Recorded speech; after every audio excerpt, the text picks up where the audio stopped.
Bonjour, dans cette capsule de cours, on va parler de satellite. La notion de satellite, c'est une notion qui est pas si évidente que ça. Elle couvre pas mal de... Lorsqu'on parle de satellite, on peut imaginer les satellites qui sont en orbite autour de la Terre, les satellites terrestres. On peut penser aux satellites qui sont en orbite autour du Soleil, par exemple les planètes. Eh bien, cette vision de notre système solaire qu'on a, elle n'est pas si vieille que ça, parce que pendant plus de 2000 ans, une représentation de notre système solaire était la suivante. C'est la représentation de Ptolémée. La Terre était au centre de notre univers, et puis la Lune tournait autour de la Terre, ça c'est pas trop faux. Mercure tournait autour de la Terre, et le Soleil tournait lui aussi autour de la Terre. Alors ce modèle où la Terre était au centre, ce modèle géocentrique de l'univers, il a tenu le choc pendant plus de 2000 ans. Et c'est un modèle à laquelle la religion catholique tenait beaucoup, puisque Dieu a créé la Terre, et il est normal que la Terre soit au centre de l'univers. Donc la religion catholique a très longtemps soutenu et combattu toute autre forme de représentation. Il faudra attendre les années 1540 pour qu'une autre vision de l'univers apparaisse. C'est Nicolas Copernic, un moine, qui, quelques jours avant sa mort, publie une autre représentation du système solaire, où cette fois-ci la Terre n'est plus au centre du système solaire, mais le Soleil est au centre du système solaire, et c'est la Terre qui tourne autour du Soleil.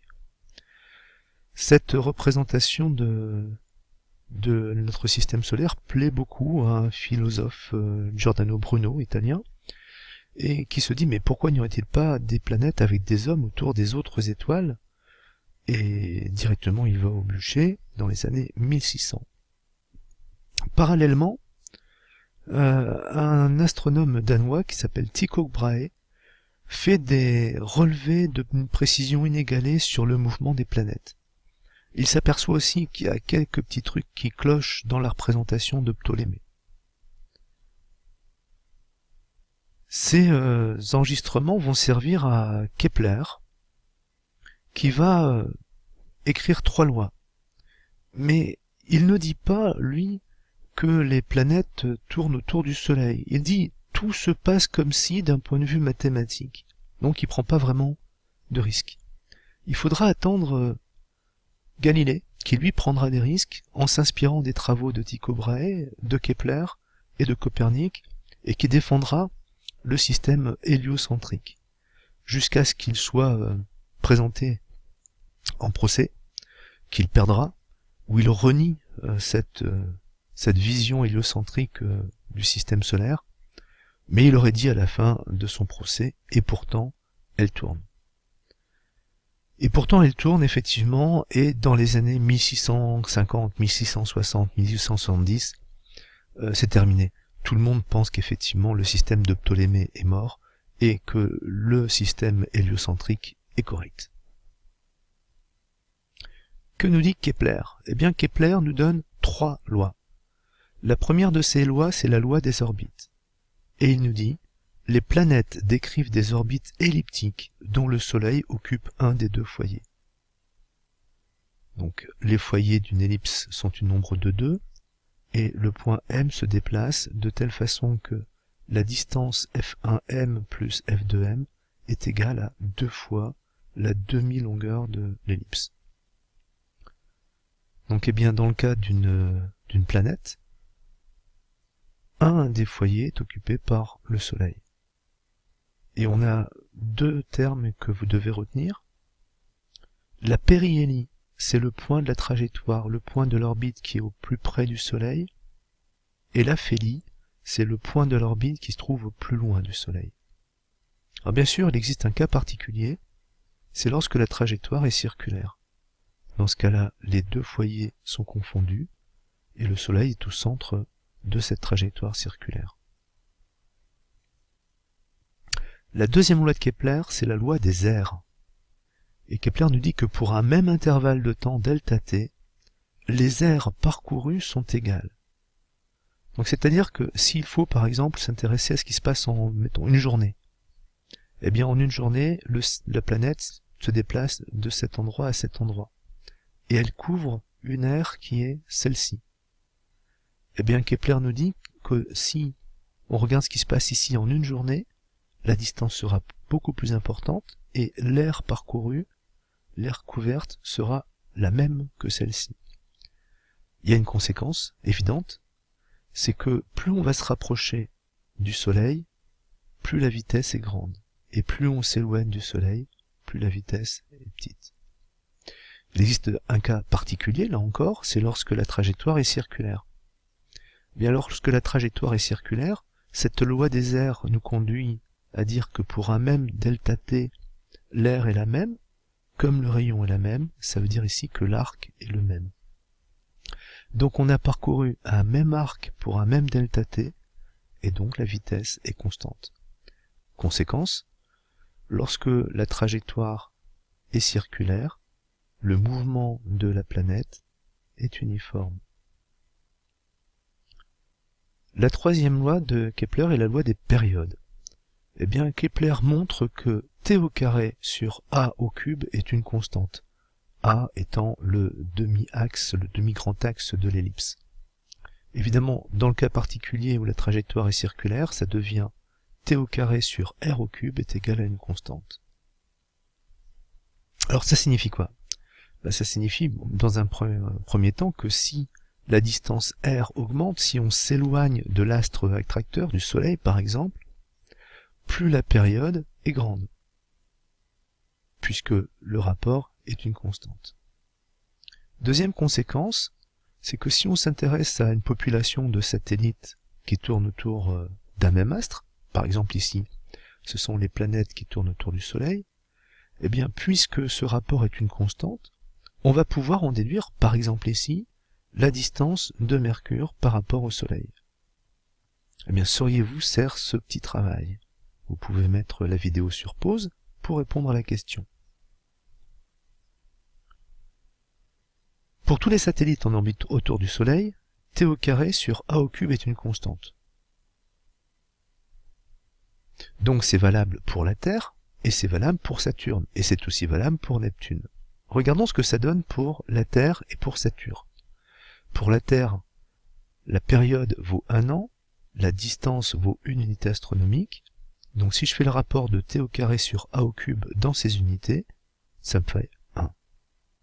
Si dans les mêmes unités, je fais le même rapport pour Saturne, j'ai 30 ans au carré sur 10 unités astronomiques au cube, j'obtiens un rapport de 0,9, c'est-à-dire égal à celui qu'on a trouvé précédemment, aux arrondis près. Alors qu'est-ce que ça peut me donner comme information pour Neptune? Si je suppose que le rapport est le même pour Neptune, ce rapport de t au carré sur a au cube vaut aussi 1. Donc t au carré est égal à a au cube. Et donc a vaut la racine cubique de t au carré. Application numérique, on a 165 ans pour la période, qu'on passe au carré et on va chercher la racine cubique, on obtient 30 unités astronomiques, soit sensiblement 4,5 10 puissance 12 mètres. Bon, et Newton? Eh bien pour Newton, il ne fait aucun doute que la Terre tourne autour du Soleil, et aucun doute que la Lune tourne autour de la Terre. Mais Newton et Galilée ont découvert un principe, qui s'appelle le principe d'inertie, qui dit que si un objet a une vitesse, eh bien il tend à conserver cette vitesse de façon rectiligne et uniforme. Donc Newton ne comprend pas pourquoi la Lune reste prisonnière de sa trajectoire de son orbite, alors qu'elle devrait partir selon une trajectoire rectiligne uniforme. Et il fait le rapprochement avec une fronde, et il se dit, c'est exactement le même problème que pour la fronde, et ce qui contraint l'objet, la pierre, à rester dans sa trajectoire circulaire, c'est la cordelette de la fronde. Mais quelle est cette mystérieuse force exercée par la Terre sur la Lune? La réponse de Newton est simple. La Terre attire la Lune de la même façon que le centre de la Terre attire une pomme qui tombe de son arbre. C'est exactement le même effet. Et plus généralement, les centres de gravité de deux objets de masse non nulle s'attirent de façon réciproque. Newton invente la gravitation universelle. Lorsqu'on a deux objets de masse non nulle, ce qui en général est le cas, eh bien A et B exercent réciproquement l'un sur l'autre une attraction gravitationnelle. Et Newton dit, eh bien cette attraction, elle dépend d'une constante, qui est la constante de gravitation universelle, qui sera découverte un peu plus tard, que multiplie le produit des deux masses, que divise le carré de la distance qui sépare les deux centres de gravité de ces deux objets.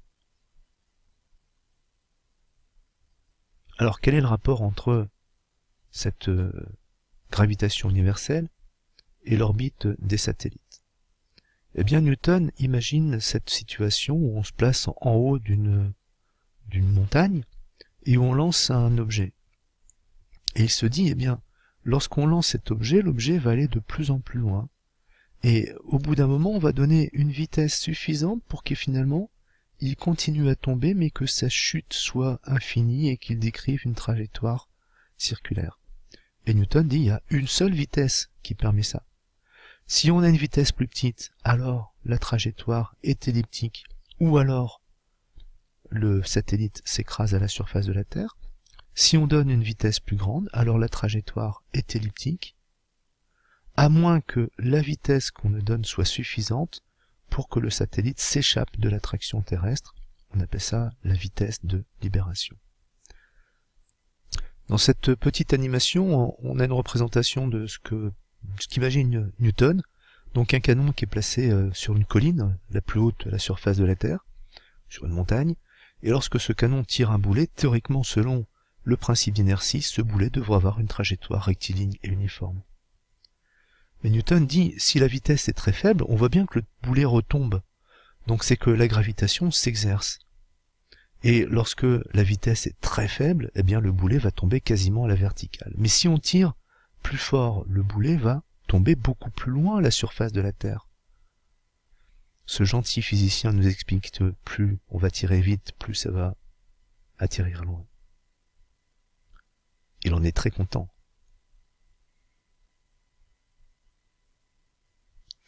Donc voilà, eh bien si on tire suffisamment loin, le boulet va décrire une trajectoire qui va être circulaire. Le boulet continue à tomber d'une façon éternelle. Et c'est le poids qui l'empêche d'avoir une trajectoire, c'est son gravitation universelle qui l'empêche d'avoir une trajectoire rectiligne et uniforme. Avant d'aller plus loin, on va dire tout de suite que pour nous, les trajectoires des satellites seront essentiellement circulaires.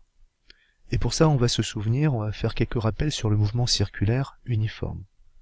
On se souviendra peut-être que dans ce cas, la vitesse, elle est toujours tangentielle. Le vecteur vitesse instantané est tangentiel. Et que la norme du vecteur vitesse est constante. Et elle vaut 2πr sur t. Alors 2πr, c'est quoi? C'est le périmètre. Et t, c'est la période de révolution, la durée d'un tour. Quant au vecteur accélération, ce vecteur accélération est centripète, c'est-à-dire qu'il est dirigé vers le centre de notre cercle. Et la norme de ce vecteur accélération vaut v carré sur r. Pour pouvoir traiter la suite de ce cours, il faut se souvenir de ces deux expressions. V est égal à 2πr sur t et a est égal à v carré sur r, ce qu'on trouve dans le cas du mouvement circulaire uniforme. Eh bien, pour la suite, on fera l'hypothèse que les orbites des satellites sont circulaires. Et l'attraction gravitationnelle, ou la gravitation universelle, eh bien, nous dit que, à la fois, la Terre exerce ici sur la Lune une attraction, qui est réciproque à celle exercée par la Lune sur la Terre. Mais comme elles sont réciproques, elles ont une même direction, ça veut dire que la force exercée par la Terre sur la Lune est centripète. En plus de ça, si l'orbite est circulaire, c'est que la distance qui sépare ces deux objets est toujours la même.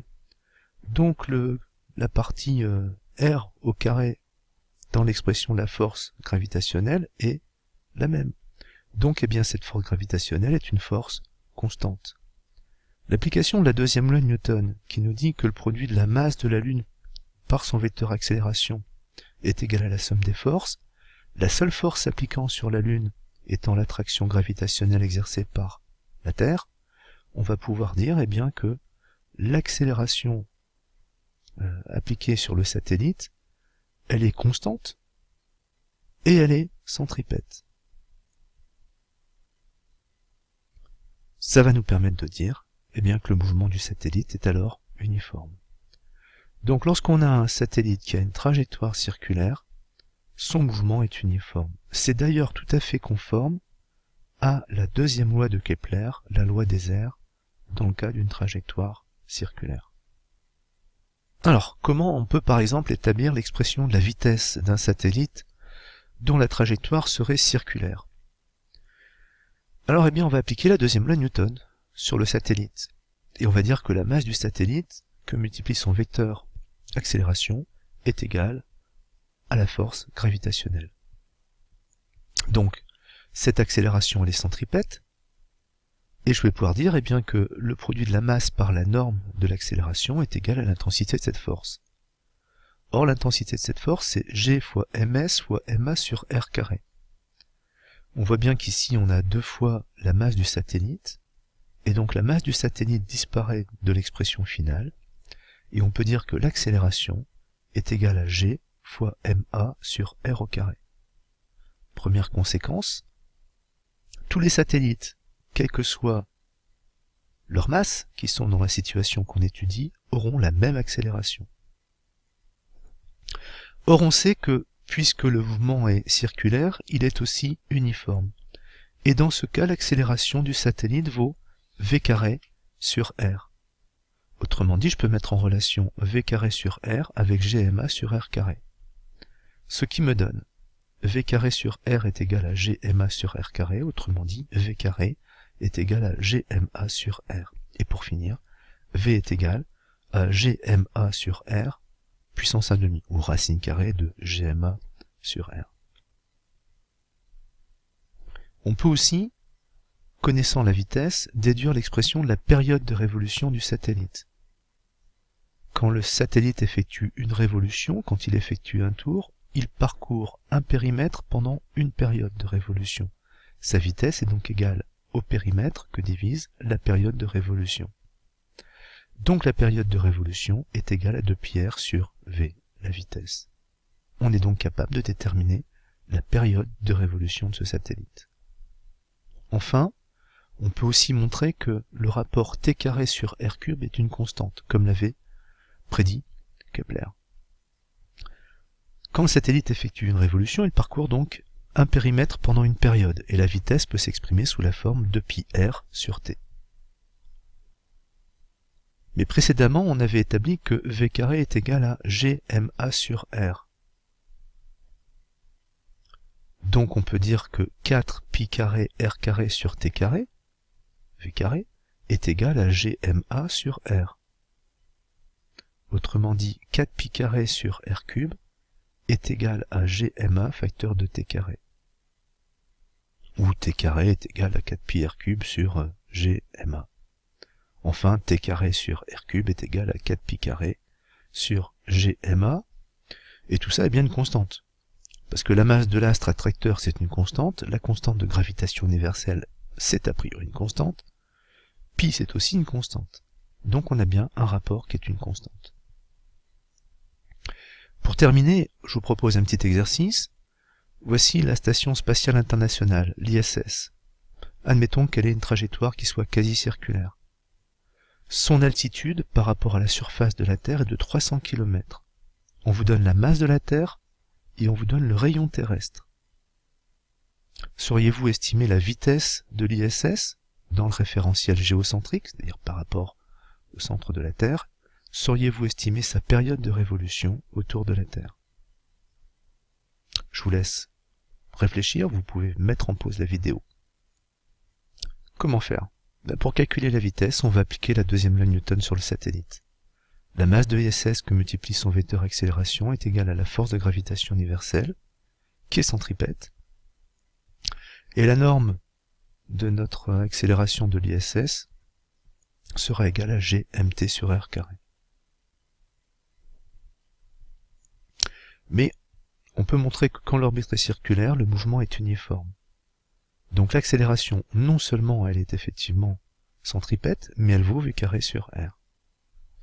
Autrement dit encore, V carré sur R est égal à GMT fois R carré, V carré est égal à GMT sur R, et V est donc égal à GMT sur R puissance 1/2, ou encore la racine carrée de GMT sur R.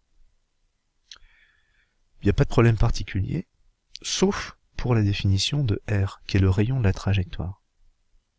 Le rayon de la trajectoire, c'est pas le rayon terrestre, et c'est sûrement pas non plus l'altitude à laquelle se trouve le satellite. Le rayon de la trajectoire, c'est la somme du rayon terrestre et de son altitude. Autrement dit 6400 et 300 km, 6700 km, autrement dit encore 6,7, 10 puissance 6 mètres.